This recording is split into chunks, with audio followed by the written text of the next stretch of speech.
Loneliness is a silent epidemic that affects millions. In fact, 1 in every 4 people around the world experiences loneliness. And what's even more surprising is not how common it is based on the world we live in today, but how rarely we talk about it as if it's something to feel embarrassed about or be ashamed of. That is exactly why I'm making this video, to remind us that loneliness is common experience. The more we are open about it, easier it gets to connect with others. Without acknowledging that you are feeling lonely, you're only pushing yourself further into isolation, convincing yourself that you're fine without others. But that's impossible because at the core we are social creatures and we need others to thrive. So in this video today we are going to talk about what is loneliness, why does it hurt so bad, why does it affect so many of us, and more importantly, how can we heal and connect and find a way out of this isolation.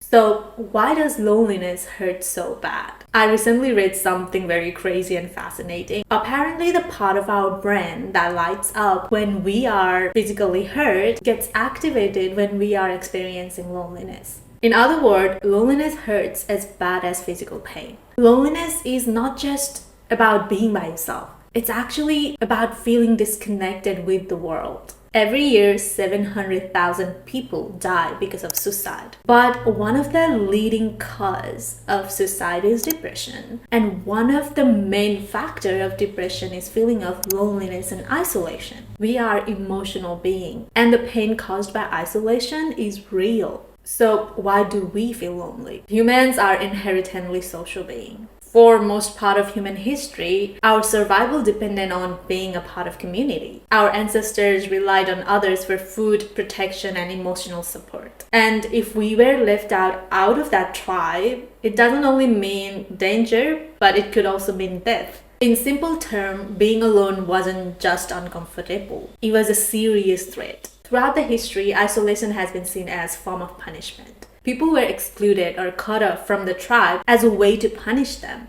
And because of that, even today, being alone is often viewed as something negative. Not just by others, but us. Part of our brain thinks being alone is not right. Because deep down, we are wired to belong. And without sense of belonging, we will always feel unfulfilled. Okay, now let's talk about the causes of loneliness. 1. Our over-independent culture. You know, I'm all about self-love, self-improvement, focusing on yourself. But what I will never encourage is labeling self-isolation and extreme self-reliance as self-love. True self-love is not shutting yourself off from the world or thinking that you have to do everything by yourself. It's about knowing when to rely on others and being able to nurture the relationship and connection you have with others, because deep down we are social creature and we need others to thrive. So if you truly loved yourself, why would you isolate yourself from others when you know we need others? It just doesn't add up. You could be independent, successful, strong, and still have a strong supporting group who makes you feel understood and valued. But right now we live in an age that celebrates extreme independence. It's all about doing it yourself. And I get it, self-reliance is important. But the thing is, when you push yourself so hard to be so self-reliant, you can unintentionally isolate yourself from others. The more we focus on doing it alone, the less we allow ourselves to connect with others. 2. Trap of social media. Imagine going on 3 dates in a day. Each guy you went on date with never gave you a chance to talk about yourself. They were all one-sided and never reciprocative. By the end of it, you wouldn't feel connected with them at all. In fact, you would probably feel exhausted. And that's exactly how social media makes you feel. We were never meant to interact with so many people in this way. And that was just 3 people you interacted with. But in social media, you meet hundreds of these kind of people in short span of time. Our brain are wired to build meaningful relationship with smaller circle where real reciprocative connection can form. But when we are constantly exposed to surface level interaction, just like those one-sided dates, it can leave us feeling emotionally drained, disconnected, and unfulfilled. Remember how exhausted you feel after scrolling for hours. You barely have energy to get out of the bed. That's not how we are designed to function. Another thing to keep in mind is most of the things that we see online are carefully planned, scripted, and filtered version of reality. Like this video you're watching right now. Do you think I look this way all the time? Do you think I feel this confident all the time? Like talking in front of camera? No. I'm actually talking with you through the script that I carefully planned and formed. People tend to share only happy moments, the vacation, the achievement, the picture perfect scenes, but not the struggles, the failures, or the tough days. When you are constantly exposing yourself to this idealized version of other people's life, it can lead you to self-doubt, insecurities, and fear of missing out. You start to wonder if everyone's living better, fuller life than you, and that can leave you feeling disconnected, isolated, and ultimately lonely. 3. Lack of confidence and self-doubt. Everyone struggles with fear of rejection, but when you have low self-esteem, it can paralyze you. The thought of going to social events and being judged or getting rejected gets so overwhelming that you avoid them altogether. And that is exactly what people with social anxiety experience. This fear makes it hard to connect with others. And that lack of connection only reinforces the belief that you're not good enough, which causes your self-esteem to go down even further. And this cycle keeps repeating. Now that we've talked about why loneliness hurts so bad, what causes it, let's get to the important part. How to deal with it or how to handle loneliness.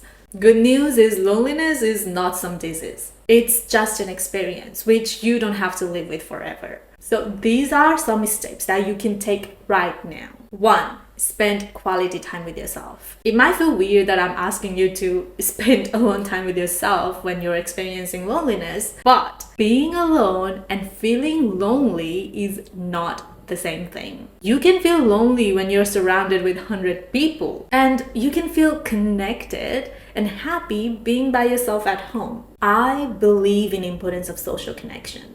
I really do. But if the relationship that you have with yourself is not as strong, no matter how many people you surround yourself with, you are never gonna feel fulfilled. And I'm saying this from first-hand experience. I used to be someone who always felt need to be around others. I couldn't even go to movies, cafes, shops alone. At that time, I was so heavily dependent on others that I felt like I couldn't function on my own. I had never lived alone. I couldn't even make a decision without help of my friends. If we rely on others entirely for our well-being like that, we can fall into pattern of emotional dependency. And this prevents us from growing, being a mature adult. While people in our life are important, they can't provide the sense of self you need to build for yourself. Spending quality time with yourself allows you to discover your individuality, and it allows you to form a deeper connection with yourself, which ultimately helps you to form a deeper connection with others. Without your sense of self, you will always seek validation from others. And honestly, the person that I'm today would find that exhausting. I wouldn't want to be friends with those kind of people. I don't want to be friends with those kind of people. You need to find balance between connecting with yourself and connecting with others. Both of them are extremely important. So if you don't know how to spend quality time with yourself, I think I'm an expert in it. I went from someone who was extremely dependent on others for survival to someone who has learned to live by my own. First thing you gotta do is ask yourself, what do you like doing on your own? Scrolling through social media, binge watching Netflix doesn't count. It is actually just a way to avoid spending quality time with yourself. You are avoiding yourself while you scroll or binge watch Netflix. If you can't come up with answer, that's right, there is answer. You don't really know yourself. So start exploring what you like and what brings you enjoyment. Try new things and take time to truly know yourself. When you enjoy being by yourself, being alone no longer feels lonely. 3 years ago, when I was 23, I went on my first solo date. And that was the most exhilarating thing that I've done to break free from emotional dependency. Start relying on yourself. When you start doing that, you will build confidence and trust in yourself. And let me tell you, that is the most empowering thing you can experience. This in turn raises your self-esteem, and it ultimately helps you connect with other people in much more authentic way. 2. meet new people. If you're feeling lonely, even when you have friends, that's right, there is a sign that your friends might not be compatible with you anymore. And that is completely normal. That happens when you get older. I had lots of close friends who I bonded over because we liked the same band. But I've outgrown that phase. And now I feel like it's a waste of time to fangirl over someone who doesn't even know I exist. I have more meaningful ways to spend my time. It's okay to let go of friends that you think doesn't align with you.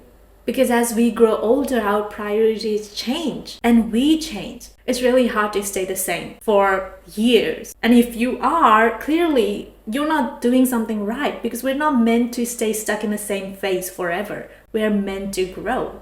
That is why don't feel bad for having to let go of people or friends that doesn't align with you, and start meeting new people who actually align with you. One of the insecurities that feeling of loneliness brings is not being good enough, which is never true.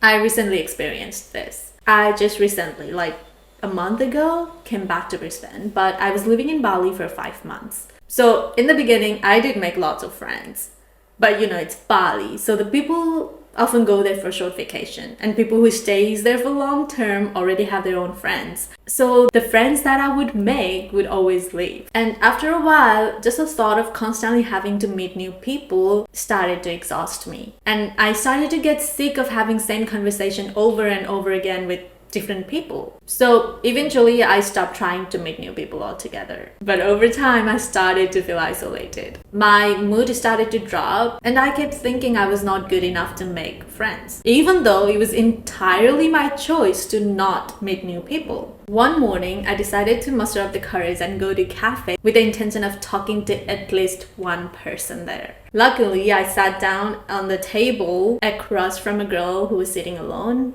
and I actually started the conversation with her, and we ended up having such an amazing conversation. It made me realize not every thought and emotion that you feel is true. Making friends is so much easier than we often think. All it takes is stepping out of your comfort zone, facing the fear of rejection, and starting a conversation with a stranger. But not all people will be compatible with you. But the age we live in today, it's so much easier to find friends that align with you. I will give you a name of few apps that will help you meet new people for free. Meetup, Nomeo, Bumble, and Facebook. If you want to meet more group of people and have more option, it's better to go to events organized in Nomeo or Meetup. I think workshops are the best ways to meet people who aligns with you, whereas Bumble and Facebook can be more personalized. As in, you can upload your photo, introduce yourself, and explain what kind of friends you're looking for. And trust me, people will text you. People are trying to find friends as much as you are. 3. Limit social media. As I mentioned earlier, social media can form this illusion of having connection, but those connections are one-sided and not a real connection. And it can leave you feeling drained and more exhausted. And that is exactly how you can know who is, even if you meet someone in real life, if someone is making you feel drained and exhausted, they're probably not your kind of people. If someone makes you feel energized and excited, or you're excited to meet them again, that's the person that you should keep in your circle. So instead of getting caught up in trap of social media, start focusing on building a real life connection. How many days has it been since you called your mom? Okay, your sister, your brother, your cousin, your friend. How many days has it been since you hung out with your friend in person? How many days has it been since you went on solo date?